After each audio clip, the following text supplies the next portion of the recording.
Menteri Pertanian Andi Amran Sulaiman menyatakan akan segera mengumumkan daftar merek beras yang terbukti melakukan praktik oplosan dan tidak memenuhi standar mutu. Amran menegaskan jika dalam waktu dekat tidak ada perbaikan mutu dan harga dari pelaku usaha, maka daftar merek beserta alamat produsen akan dipublikasikan ke publik.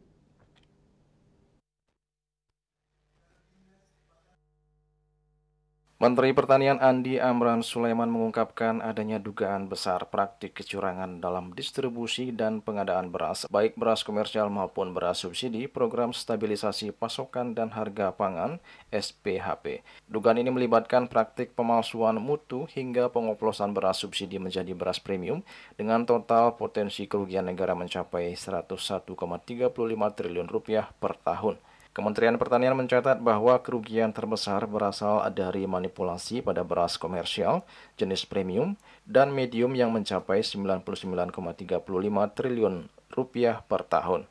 Sementara itu, dugaan pengoplosan beras SPHP bersubsidi diperkirakan menyebabkan kerugian negara sebesar Rp2 triliun setiap tahunnya.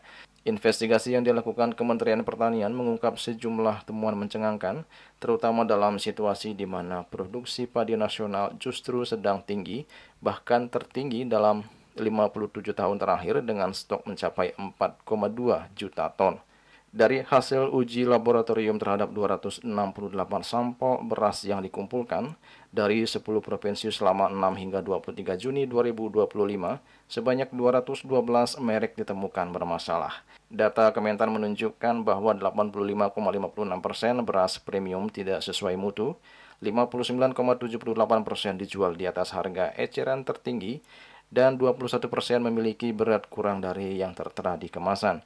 Dengan adanya temuan tersebut, Kementerian Pertanian akan menindak tegas pengusaha yang tetap membandel dan tidak mematuhi regulasi. Amran juga meminta Satgas Pangan untuk memaksimalkan kinerja penyidikan di lapangan demi menegakkan ketertiban dan melindungi konsumen. Selain itu, Amran juga menegaskan jika dalam waktu dekat tidak ada perbaikan mutu dan penurunan harga dari pelaku usaha, maka daftar merek beserta alamat produsen akan dipublikasikan ke publik. Kita cek langsung karena ada anomali harga di tingkat petani turun tetapi konsumen naik. Nah, ini juga masalah. Ada 212 yang tidak sesuai regulasi yang ada, premium maupun medium. Kami sudah kirim ke Pak Kapolri surat tertulis dan ke Pak Jaksa Agung. Kami juga bicara via telepon. Hari ini menurut tadi malam Ketua Satgas memulai pemanggilan. Kami minta ditindak tegas. Karena kerugian konsumen 99 triliun. Untuk konsumen 1 tahun. Bayangkan kalau terjadi 10 tahun. Itu hampir 1.000 triliun. Nah, ini kita harus selesaikan. Ini masih sabar 1-2 hari. Tapi tidak ada perubahan, aku umumkan.